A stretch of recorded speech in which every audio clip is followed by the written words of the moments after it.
Hi friends, special डिशमध्ये आज आपण खूप छान आणि स्पेशल अशी एक रेसिपी पाहणार आहोत, ती म्हणजे पोहा वडा। चला तर मग कशी करायची ते पाहूयात।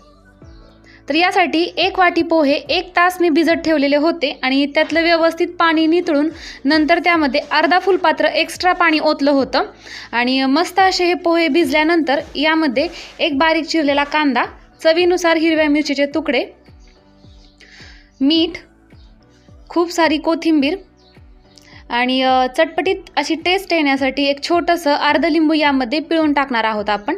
हे सर्व मिश्रण आपण व्यवस्थितपणे मिक्स करून घेऊयात।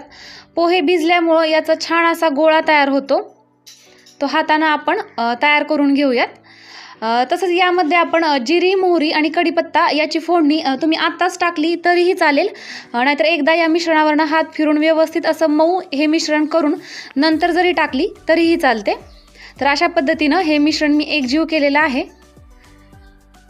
कढईमध्ये 1 चमचा तेल घेऊन त्यामध्ये फोडणी दिलेली आहे। मगाशी सांगितल्याप्रमाणे खूप सारी मोहरी आणि जिरी वापरायची आहे, त्याचा छान असा फ्लेवर आपल्या वड्यांमध्ये उतरतो।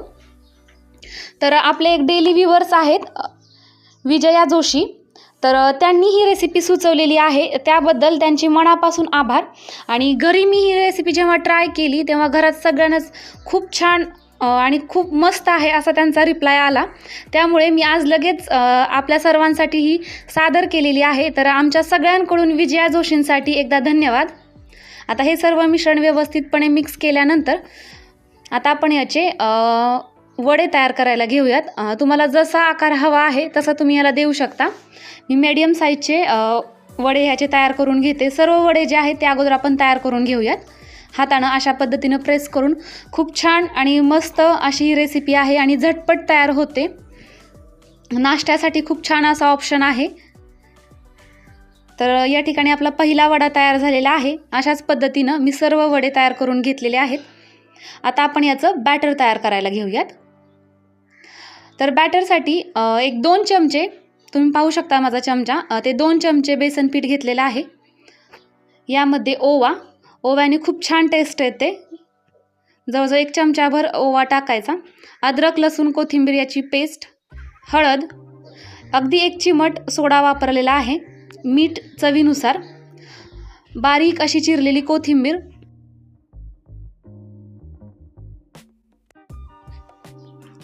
यामध्ये चिरून टाकलेली आहे, ते मी स्वच्छ धुवून घेतलेली होती अगोदर। आणि यामध्ये जर ऑप्शनल आहे, जर तुम्हाला टाकायचं असेल तर तुम्ही टाकू शकता, अगदी पाव चमचा आपलं घरातलं रेग्युलर लाल तिखट। हे सर्व मिश्रण आपण व्यवस्थितपणे मिक्स करून मीडियम कन्सिस्टन्सी ठेवायची आहे। तुम्ही पाहू शकता अशा पद्धतीची, खूप घट्टही करायचं नाही आहे, जर घट्ट केलं तर आपले वडे जे आहेत ते क्रिस्पी होत नाहीत, त्यामुळे थोडंसं पातळसर असं याचं मिश्रण करून आपण यामध्ये आता वडा डिप करून तेल मी कढईमध्ये तापण्यासाठी ठेवलेलं होतं, तेल तापलेलं आहे, त्यामध्ये आता आपण हे वडे सोडून घेऊयात आणि छान मस्त खमंग आणि खरपूस असे होईपर्यंत आपण हे तळून घेऊयात। तर ही रेसिपी घरी नक्की ट्राय करा आणि केल्यानंतर कशी झाली हे कमेंट करून सांगायला विसरू नका।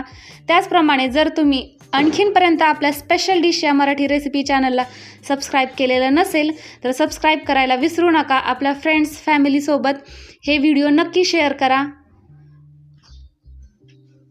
तर अशा पद्धतीनं सर्व जे वडे आहेत ते मी खूप छान आणि मस्त असे हे तळून घेतलेले आहेत। त्याचबरोबर हिरव्या मिरच्याही मी तळणार आहे, ज्या तोंडी लावायला खूप छान आणि अप्रतिम अशा लागतात। आणि हे वडे तुम्ही दह्याबरोबर सर्व करू शकता।